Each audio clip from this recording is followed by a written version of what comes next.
آپ کو پتہ ہے مسجد کی طرف جانا، حضرت محمد مصطفیٰ صلی اللہ علیہ وسلم فرماتے ہیں ایک رات صبح تو مسجد نبوی میں نماز جلدی ہوتی تھی، اس لیے کہ مجمع موجود ہوتا تھا۔ صحابہ کہتے ہیں کہ ایک دن ایسا ہوا، یہ کل ہمارے سبق میں یہ حدیث گزری ہے، بالکل تازہ میں نے کل پڑھائی ہے تو آج آپ کو سنا رہا ہوں یہ حدیث، اسی مناسبت سے یہ بات کہ بھئی مسجدوں کی طرف چل کے آنے میں کیا چیز ہے۔ یہ جو سستیاں آ گئی ہیں کہ گھر پہ پڑھ لو نماز، آفس میں پڑھ لو اور بس جان چھڑا دو نماز سے۔ اچھے گھر ہم نے بنا لیے، اچھے بنگلے بنا لیے، اچھی چیزوں پہ رہتے ہیں، مسجد کون آئے گا نماز پڑھنے؟ اس پر قصے سے قصہ یاد آ رہا ہے۔ حضرت مفتی شفیع صاحب فرماتے ہیں میں مفتی بن گیا دارالعلوم دیوبند میں، میرے والد صاحب مولانا یاسین صاحب دارالعلوم دیوبند میں استاد تھے، ہمارا گھر گاؤں میں تھا۔ ہمارا گھر، یہ مفتی شفیع صاحب مولانا تقی عثمانی صاحب کے والد صاحب، تقی عثمانی صاحب کے دادا مولانا یاسین صاحب۔ رات بارش ہوئی تو مفتی صاحب لکھتے ہیں یہ قصہ، میں نے تو گھر پہ نماز پڑھی، والد صاحب لالٹین لے کر کے مسجد چلے گئے، بارش ہو گئی تھی، کیچڑ میچڑ تھا، والد صاحب مسجد چلے گئے۔ واپس جب آئے تو مجھ سے کہنے لگے آپ تو مفتی صاحب ہیں، حالانکہ میرے والد ہیں، کہا آپ تو مفتی صاحب بن گئے، آپ تو بڑے آدمی ہیں، اب ہم آپ کو کیسے کہیں؟ آپ یہی کہیں گے کہ بارش ہو گئی، گھر ہی کے اندر گنجائش ہے نماز پڑھنے کی۔ لیکن سن لو مفتی صاحب، اگر آپ بھی گھر میں نماز پڑھو گے تو عوام کا کیا بنے گا؟ عوام تو پہلے گھر میں نماز پڑھے گی۔ ہمیں تو مشقت اٹھا کر کے مسجدوں کو آباد کرنا ہے، ہمیں تو مشقت اٹھا کر کے کس کو آباد کرنا ہے؟ مسجد کو آباد کرنا ہے۔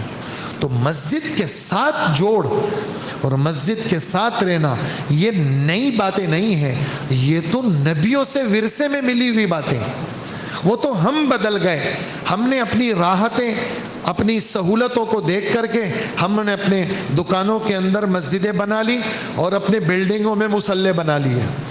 جی ہم تو یار 25 منزلہ سے کون نیچے اترے گا، اندر ہی جو ہے نا جو ہے پارکنگ میں ایک مسجد چھوٹی سی بنا لو، بس وہیں امام رکھ لو، وہیں نماز پڑھو۔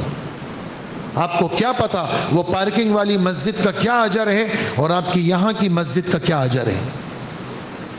اس میں جو مشقت ہے وہ اس میں کہاں رکھی ہے؟ تو میں قصہ سنا رہا تھا آپ کو حدیث کا کہ صحابہ کہتے ہیں صبح دیر ہو گئی، اللہ کے رسول ہم دیکھ رہے ہیں آسمان کو کہ قریب ہے کہ کہیں سورج نہ نکل آئے، اللہ خیر کرے، اللہ کے رسول کا پتہ ہی نہیں ہے۔ فجر کی نماز، بس اللہ کے رسول تیزی میں نکلے، گھر سے تیزی میں نکلے، تشریف لائے اور فرمائے جلدی سے تکبیر کہی گئی، آپ نے مختصر سی نماز پڑھائی اور پھر نماز کے بعد ہماری طرف آپ نے رخ کیا، آپ نے فرمایا یہیں پر اپنی جگہوں میں بیٹھے رہو، میری بات سنو کہ مجھے کیوں تاخیر ہوئی۔ اور پھر فرمانے لگے رات ایسا ہوا میں تہجد میں اٹھا، جو میرے مقدر میں تھا، قسمت میں تھا، ما قدر علی کا لفظ ہے، جو میری قسمت میں تھا میں نے تہجد کی نماز پڑھی، یہاں تک کہ اسی میں مجھے نیند آنے لگی، میرا بدن بھاری ہو گیا تو میں سو گیا۔ تو سوتے ہی میری آنکھ لگی تو دیکھتا کیا ہوں کہ اللہ پاک سامنے ہے، انتہائی حسین و جمیل صورت میں، فَإِذَا أَنَا بِرَبِّي بِأَحْسَنِ صُورَةٍ، اچانک میں دیکھتا ہوں کہ میرا رب ہے انتہائی حسین و جمیل صورت میں۔ تو میرے رب مجھ سے پوچھ رہے ہیں کہ اے محمد صلی اللہ علیہ وسلم، یہ جو اوپر والے فرشتے ہیں آپس میں ان کا مذاکرہ چل رہا ہے، بات چیت چل رہی ہے، یہ کن اعمال کے بارے میں، کن چیزوں کے بارے میں ان کی بات چیت ہے؟ میں نے کہا مجھے تو پتہ نہیں ہے یہ فرشتے کیا باتیں کر رہے ہیں۔ تو جب میں نے لا علمی کا اظہار کیا تو اللہ پاک نے اپنا دست مبارک میرے دونوں کندھوں کے بیچ میں رکھا، اس ہاتھ مبارک کی ٹھنڈک میں نے اپنے سامنے سینے میں محسوس کی، اور جب میں نے سینے میں محسوس کی تو دنیا بھر کی ساری چیزیں میرے سامنے واضح ہو گئی، دنیا کھل گئی میرے سامنے.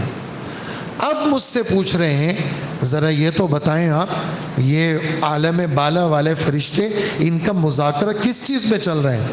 میں نے کہا جی اب بتا سکتا ہوں آپ کو. ان کا مذاکرہ ان اعمال میں چل رہا ہے جن اعمال کی برکت سے اللہ لوگوں کے گناہوں کو معاف کرتے ہیں اور لوگوں کی بخشش ہو جاتی ہے. پھر پوچھا اللہ پاک نے ذرا تو بتاؤ کون سے وہ اعمال ہیں جس سے گناہ معاف ہوتے ہیں؟ فرمائے نمبر 1, نماز پڑھ کر کے اگلی نماز کے انتظار میں بیٹھنا, نماز پڑھ کر کے بیٹھے رہنا. اس حدیث میں تو انتظار کا لفظ ہے. میں صرف ایک حدیث آپ کو اس کے بیچ میں سنانا چاہتا ہوں تاکہ وہ مجھ سے رہ نہ جائے. کبھی موقع ہوگا تو تفصیل سے سناؤں گا کہ اللہ کے رسول فرماتے ہیں نماز پڑھ کر کے ایک آدمی اپنی جگہ پہ رہتا ہے, فرشتے اللہ مقرر کر لیتے ہیں اس کے لیے بخشش کی دعا کرو. نماز پڑھ کر کے بیٹھنا, یہ جو نماز پڑھ کر کے ایک دم اٹھنے کا رواج ہے, خدا کا واسطہ اس رواج کو ختم کرے. تھوڑی دیر 1 منٹ 2 منٹ 1 منٹ تھوڑا سا آیت الکرسی پڑھ لی, آخری صورتیں پڑھ لی, سبحان اللہ الحمدللہ اللہ اکبر پڑھ لیا اور 1 منٹ کی دعا مانگ لی. یہ سلام پھرتے ایک دم اٹھنا. یہ جتنا مجمع بیٹھا ہے جو میری بات سن رہا ہے یہ نیت کریں کہ ہم کبھی بھی سلام پھر کر کے جائیں گے نہیں. آپ سے کہہ رہا ہوں انشاءاللہ تو کہاں کریں نا, یہ باتیں ویسی نہیں سنائی جاتی کہ کوئی آپ کا کوئی پرچہ ہوگا آپ پرچہ دیں گے, نہیں, یا کوئی آپ کے نالج میں اضافہ کر رہا ہوں, نہیں. یہ تو تشکیل ہے کہ بھئی حضور کی بات آ گئی, آپ کے علم میں آ گئی, آپ نیت کریں کہ میں انشاءاللہ نماز پڑھ کے کبھی بھی اٹھوں گا نہیں, بیٹھا رہوں گا, تھوڑی دیر عمل کر کے دعا مانگ کر کے پھر جاؤں گا. تو اس حدیث میں فرمائے کہ پہلا عمل یہ ہے کہ نماز پڑھ کر کے اگلی نماز کے انتظار میں جو بیٹھے گا اللہ اس کے گناہوں کو صاف کریں گے. نمبر 2, پاؤں چل کر کے مسجدوں کی طرف پیدل آنا. فاصلہ ہے تو گاڑی میں بھی آ سکتے ہیں, اس زمانے میں گاڑیاں تھی نہیں اور قریب قریب تھا, اس وجہ سے یہ جملہ کہا. ورنہ اگر کوئی گاڑی میں مسجد آتا ہے کوئی حرج کی بات نہیں ہے. بہرحال مسجد کی حاضری دینا, اجی کیا ملے گا؟ اجی ہر قدم پہ ایک نیکی, ہر قدم پہ گناہ معاف, ہر قدم پہ جنت میں درجہ ملے گا. اور تیسرا وہ عمل ہے کہ فرمایا جو آدمی وضو کرتا ہے, پورا وضو کرتا ہے, ناگواری کے باوجود کرتا ہے. ناگواری کا کیا مطلب؟ شدید بخار ہے, پانی بہت برا لگ رہا ہے بدن پہ, لیکن یہ کہے کہ میں 3 دفعہ چہرہ دھوؤں گا, بھائی میں تو 3 دفعہ ہاتھ دھوؤں گا, بھائی میں تو اچھی طرح ٹانگیں اپنی پاؤں کو دھوؤں گا, بھئی میں تو اچھی طرح کلی اور ناک میں پانی ڈالوں گا, بھئی میں تو پورا وضو کروں گا. اسباغ الوضوء علی المکارہ, ناگواریوں کے باوجود پورا پورا وضو کرنا. یہ 3 باتیں فرشتے آپس میں مذاکرہ کر رہے ہیں. اچھا اور بتائیں اور کیا کر رہے ہیں فرشتے؟ کہ جی اور اے باری تعالیٰ وہ ان اعمال میں آپس میں مذاکرہ کر رہے ہیں جن اعمال سے جنت آدمی کی بنتی ہے اور جنت میں درجے بلند ہوتے ہیں. جی وہ کون سے ہیں؟ کہا کہ وہ 3 اعمال یہ ہیں, افشاء السلام, سلام کو پھیلانا, السلام علیکم کا رواج دینا, چاہے وہ ٹیلی فون کے اندر ہو, چاہے گھر کے داخلے میں ہو, گاڑی میں دروازہ کھولا ڈرائیور بیٹھا ہوا ہے السلام علیکم, گھر کے اندر داخل ہو گئے السلام علیکم, گھر سے نکل رہے ہیں السلام علیکم, سامنے سے کوئی بندہ آ رہا ہے السلام علیکم. اور نمبر 2 لین الکلام, نرم گفتگو کرنا. اور نمبر 3 الصلاۃ باللیل والناس نیام, رات کے وقت میں ایسے وقت میں نماز پڑھنا کہ لوگ سو رہے ہوں اور یہ نماز پڑھ رہا ہوں. یہ 3 چیزیں ایسی ہیں کہ اس سے جنت میں درجے بلند ہوتے. پھر فرمایا میرے رب نے مجھ سے کہا دعا مانگو, تو میں نے دعا مانگی, اللہم انی اسألک فعل الخیرات, اے اللہ میں آپ سے درخواست کرتا ہوں کہ مجھے نیکیاں کرنے کی توفیق دے دے. وَتَرْكَ الْمُنْكَرَاتِ، اے اللہ مجھے برائیوں کے چھوڑنے کی توفیق دے دے، وَحُبَّ الْمَسَاكِينِ، یا اللہ میں آپ سے درخواست کرتا ہوں کہ غریب لوگوں سے میں محبت کروں، وَأَن تَغْفِرَ لِي وَتَرْحَمَنِي، میری بخشش کر دے، میرے حال پہ رحم کر دے، اور اے اللہ اگر کہیں کوئی آزمائش اور عذاب اتارنے کا آپ کا فیصلہ ہے، یا اللہ میں عذاب اور آزمائش کو برداشت نہیں کر سکتا، مجھے امتحان سے پہلے ہی اپنے پاس بلا لے، اور اے اللہ میں آپ سے آپ کی محبت مانگتا ہوں، اے اللہ میں آپ سے آپ کی محبت مانگتا ہوں، اور جس سے آپ محبت کرتے ہیں ان کی محبت مانگتا ہوں، اور اے اللہ عمل کی محبت مانگتا ہوں جو عمل آپ کی محبت کے قریب کر دے۔ اور پھر آپ نے فرمایا سن لو اے مسلمانوں، یہ جو خواب میں نے دیکھا نا یہ ایسے ہی نہیں ہے بلکہ یہ سچ ہے، اس کو سیکھو، اس کو سکھاؤ اور دوسرے لوگوں کو بتاؤ اور خود بھی اس پر عمل کرو۔ تو یہ عرض یہ ہے کہ مسجدوں سے تعلق، بیت اللہ سب سے پہلا گھر، قباء کے اندر مسجد بنائی آپ نے، جمعے کے دن مسجد نبوی جا رہے ہیں آپ، 200 صحابہ آپ کے ساتھ ہیں، راستے میں جمعے کا وقت ہوا، ہمارے نبی نے خطبہ دیا، جمعے کی نماز پڑھائی، تو وہاں پر جمعے کی نماز پڑھائی، وہاں پر ہمارے نبی نے جو ہے وہ جمعہ پڑھایا، اس جگہ مسجد بنی مسجد جمعہ کر کے، اور اس محلے کا نام بھی مسجد جمعے کا محلہ۔ اور وہاں جب پہنچے مدینہ منورہ کی بستی میں، حضرت ابو ایوب انصاری رضی اللہ عنہ کے گھر میں آپ مہمان ٹھہرے، لیکن یتیم بچوں کی زمین تھی، وہ باقاعدہ پیسے دے کر کے آپ نے خریدی اور مسجد نبوی کی تعمیر کی آپ نے۔ تو مسجد یہ بہت بڑا اللہ پاک کی طرف سے ایک نعمت ہے۔ پھر مسجدوں میں 3 مسجدیں، یہ بڑھیا مسجدیں ہیں، ان کا ثواب بڑھیا ہے، جیسے بیت اللہ کا ذکر آپ نے سنا، بیت اللہ کا ذکر سنا، سب سے پہلی مسجد ہمارے حضرت ابو ذر رضی اللہ عنہ کی حدیث میں نے سنائی، سب سے پہلی مسجد وہ کون سی بنی؟ حجی سب سے پہلی مسجد بیت اللہ بنی، تفصیل آپ نے سن لی۔ اللہ کے رسول دوسری مسجد کون سی بنی؟ کہ دوسری مسجد مسجد اقصی بنی، بیت المقدس والی مسجد بنی۔ ان دونوں کے بیچ میں کتنا فاصلہ ہے؟ کہ ان دونوں کے بیچ میں 40 سال کا فاصلہ ہے۔ وجہ سب سے پہلے یہ مسجد تو حضرت آدم علیہ السلام نے بنائی، اور یہ مسجد اقصی انہوں نے ہی بنائی، آدم علیہ السلام نے۔ گویا کہ یہ مسجد اقصی ابراہیم علیہ السلام یا داؤد علیہ السلام یا یہودی مذہب، یہ ان کے ساتھ مسجد اقصی کا تعلق نہیں ہے۔ مسجد اقصی کا تعلق جس طرح بیت اللہ یہ پرانی مسجد ہے اور سب سے پہلی مسجد ہے، ایسے ہی مسجد اقصی بھی پرانی مسجد ہے اور پہلی مسجد ہے، یعنی دوسرے نمبر کی مسجد ہے۔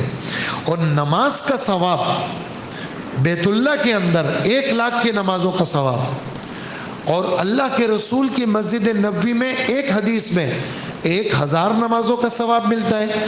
ابھی جو میں نے ابن ماجہ کی روایت سنائی اس میں مسجد نبوی میں 1 نماز کا اجر 50,000 نمازوں کے برابر ہے، اور بیت المقدس کے اندر نماز ایک حدیث میں 500 نمازوں کا ثواب، اور اس حدیث میں جو میں نے سنائی آپ کو خطبے میں ابن ماجہ کی روایت ہے اس میں 50,000 نمازوں کا اجر ملے گا۔ باقی مسلمان پوری دنیا میں کہیں پر بھی ہو، مسلم ہے، ہمارے رب نے فرمایا ہے کہ مسلم تو آپس میں بھائی ہے، اور کسی مسلمان کو کہیں پر کوئی بھی تکلیف ہو تو دوسرا مسلمان اس کی تکلیف کو برداشت نہیں کر سکتا، اس کے دل میں ایک درد ہوتا ہے، چاہے وہ مسلمان کسی بھی زبان کا ہو، لیکن اپنے مسلمان کے لیے اس کا اندر سے خون کھولتا ہے کہ اس نے مسلمان کو اونچی نظر سے کیوں دیکھا۔ لیکن جو فلسطین کے مسلمان ہیں اور فلسطین کا جو علاقہ ہے اس کا معاملہ دیگر مسلمانوں سے مختلف ہے۔ اس کی وجہ یہ کہ یہ والا علاقہ، اس علاقے کا ذکر ایک جگہ نہیں کئی جگہ قرآن پاک کے اندر ہے۔ یہ جو علاقہ ہے فلسطین کا، یہ فلسطین کیوں اہمیت دے رہے ہیں جی، اور بہت زیادہ ہمارے دلی جذبات کیوں وہاں منتقل ہیں؟ اس لیے کہ فلسطین کا علاقہ یہ نبیوں کی رہائش گاہ ہے۔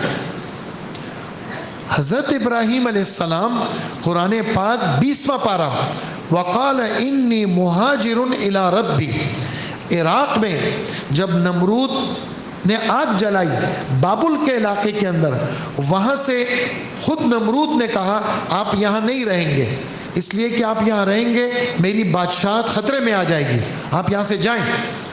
تو حضرت نے عراق سے جو ہجرت کی، کہاں ہجرت کی؟ فلسطین کی طرف ہجرت کی، اور فلسطین میں بستی ہے قریۃ الخلیل کے نام سے، اور حضرت کی قبر بھی وہیں پر ہے، ابراہیم علیہ السلام کی۔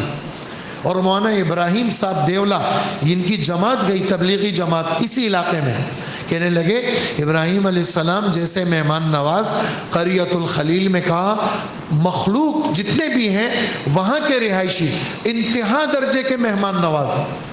حالانکہ ابراہیم علیہ السلام کو ہزاروں سال ہو گئے، لیکن حضرت کی وہی برکات آج بھی فلسطین کے اس قریۃ الخلیل کے علاقے میں موجود ہے۔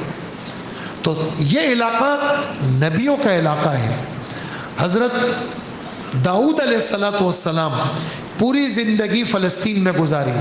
حضرت سلیمان علیہ السلام، چیونٹیوں کا وہ واقعہ کہ حضرت کا لشکر آ رہا ہے اور چونٹیوں نے کہا اے چونٹیوں اپنے اپنے بلوں میں گھس جاؤ، حضرت سلیمان علیہ السلام کا لشکر تمہیں رون نہ ڈالے۔ یہ واقعہ کہاں پیش آیا؟ قرآن سورہ نمل پوری اتری ہے 19ویں پارے کے اندر، یہ واقعہ فلسطین میں پیش آیا ہے۔ فلسطین یہ نبیوں کا علاقہ۔ حضرت زکریا علیہ السلام کے عبادت خانہ فلسطین کے اندر، حضرت داؤد علیہ السلام فلسطین میں، حضرت سلیمان علیہ السلام فلسطین میں، حضرت مریم جبکہ بچی تھی اور بے موسم پھل حضرت مریم کو اللہ نے جہاں کھلائے ہیں وہ بیت المقدس کے کمرے میں کھلائے ہیں جبکہ وہ بچی تھی، اور بغیر باپ کے جو اللہ پاک نے حضرت عیسیٰ علیہ السلام حضرت مریم کو عطا کیے، اسی فلسطین میں عطا کیے۔ اور وہ درخت کھجور کا، وہ درخت جس کا ذکر 16ویں پارے میں ہے کہ آپ ذرا اس کو ہلائیے، آپ کے سامنے تازہ کھجور یہ درخت گرائے گا، وہ درخت فلسطین میں ہے۔ حضرت عیسیٰ علیہ السلام جو آسمان پر زندہ اٹھائے گئے وہ فلسطین سے اٹھائے گئے۔ حضرت عیسیٰ علیہ السلام شام کی جو منارہ ہے دمشق کا، وہاں اتریں گے، ایک قول کے مطابق وہ بیت المقدس کے منارے پہ اتریں گے۔ اس وقت منارہ نہیں ہے، لیکن حضرات محدثین لکھتے ہیں اس وقت جب حضرت آئیں گے ممکن ہے منارہ بن جائے، اس لیے کہ بہت زیادہ اقوال اس کے ہیں کہ حضرت عیسیٰ علیہ السلام آسمان سے کہاں اتریں گے؟ بیت المقدس میں اتریں گے، اور دجال کو عیسیٰ علیہ السلام قتل کریں گے۔ کون سی جگہ پہ؟ حدیث میں لفظ ہے باب اللد کا، اس وقت اسرائیل غاصب کا وہاں پر ایئرپورٹ ہے، اللہ کے رسول فرما رہے ہیں کہ باب اللد میں حضرت عیسیٰ علیہ السلام دجال کو قتل کریں گے۔ ان بنیادوں پر ہمارا دل فلسطین کے ساتھ ہے کہ یہ آسمان، اور قرآن اس کا ذکر کر رہا ہے سبحان الذی اسریٰ بعبدہ لیلا، پاک ہے اللہ کی ذات جس نے رات کے وقت میں محمد صلی اللہ علیہ وسلم کو لے کے گئے کہاں؟ من المسجد الحرام، بیت اللہ مسجد حرام، مسجد بڑی مسجد بیت اللہ والی مکہ مکرمہ کی، کہاں لے گئے؟ الی المسجد الاقصی، مسجد اقصی کی طرف گئے۔ سٹاپ کہاں ہوا؟ سٹاپ وہاں پر ہوا۔ سواری کیا تھی؟ سفید رنگ کا خچر تھا۔ اس کا قدم کیسے پڑتا تھا؟ جہاں نظر وہاں قدم، ایسی سواری تھی۔ آنن فانن کہاں پہنچے؟ فلسطین پہنچے، بیت المقدس۔ سواری باندھی گئی مسجد کے اندر، ہمارے رب نے 1.25 لاکھ نبیوں کو آسمان سے اتار کر کے مسجد اقصی کے اندر مقتدی بنایا اور محمد الرسول اللہ کو امام بنایا۔ اللہ اکبر! یہ امامت تو یہاں نہیں ہو سکتی تھی، امامت کے لیے اس جگہ کا انتخاب کیا، تو کچھ ہے مسجد اقصیٰ کے اندر، جبھی تو اس جگہ کا انتخاب کیا، اس لیے کہ انبیاء کی ایک بہت بڑی تعداد یہاں پر ہے، انبیاء کی بہت بڑی تعداد یہاں پر ہے۔ حضرت موسیٰ علیہ السلام کی وفات کا جب قریب آیا، بخاری شریف میں یہ حدیث موجود ہے کہ اے اللہ، میں آپ سے درخواست کرتا ہوں، مجھے اگر موت دینی ہے، موت کا وقت آ گیا، مجھے مسجد اقصیٰ کے پاس بیت المقدس میں مجھے موت دے دیجئے۔ تو اللہ جل جلالہ نے وہیں موت دی، موسیٰ علیہ السلام وہیں پر دفن ہیں، اور اللہ کے رسول فرماتے ہیں میں اگر وہاں چلا جاؤں اور جو نشانیاں موسیٰ علیہ السلام نے نقل کی ہے، میں تمہیں ہاتھ کے اشارے سے بتا دوں گا کہ موسیٰ علیہ السلام کی قبر یہ ہے۔ 5000 صحابہ کرام وہ یہاں پر شہید ہوئے ہیں بیت المقدس کو رومیوں کے قبضے سے آزاد کرنے کے لیے۔ یہ کوئی معمولی جگہ ہے، ایک نہیں بے شمار واقعات بیت المقدس کے ہیں، اس لیے مسلمانوں کے دل اس وقت زخمی ہے، اور فلسطین کے مسلمانوں کے ساتھ مسلمانوں کے دل ہیں، اور اللہ جل جلالہ عالم اسلام کو جتنے بھی ان کے حکمران ہیں، عالم اسلام ملیشیا سے لے کر مراکش تک یہ سارے مسلمان ہیں، اللہ پاک ان کے دلوں کو بیدار کرے، اور اللہ جل جلالہ کافروں کے قبضے سے اس بیت المقدس کو بھی خلاصی دے اور مسلمانوں کو بھی وہاں سے خلاصی دے۔ اور اللہ جل جلالہ روزانہ ہمارے حضرات کہتے ہیں، علماء کرام، مولانا تقی عثمانی صاحب، سارے علماء کرام وہ کہتے ہیں بھی کچھ نہیں تو 2 نفل تو پڑھو، 2 نفل پڑھ کے اپنے بھائیوں کے لیے دعا تو کرو، تبصرے مت کرو، تبصرے مت کرو، 2 نفل سورہ یاسین صدقہ دے کر کے اپنے مسلمان بھائیوں کے لیے کیا کرو، دعا تو کرو، تاکہ اللہ پاک کافروں کو اگر ان کی قسمت میں ہدایت ہو تو ہدایت مل جائے، اگر نہیں ہے تو اللہ جل جلالہ ان کو چن چن کر کے ہلاک کر دے۔ تو یہ بیت المقدس کی یہ میں نے مختصر بتائی ہے، اس میں کافی ساری باتیں ابھی بھی ہیں، انشاءاللہ کسی موقع پہ عرض کریں گے۔ اللہ جل جلالہ ہمیں عمل کی توفیق عطا فرمائے۔ وصلی اللہ وسلم علی نبینا محمد وآلہ واصحابہ اجمعین۔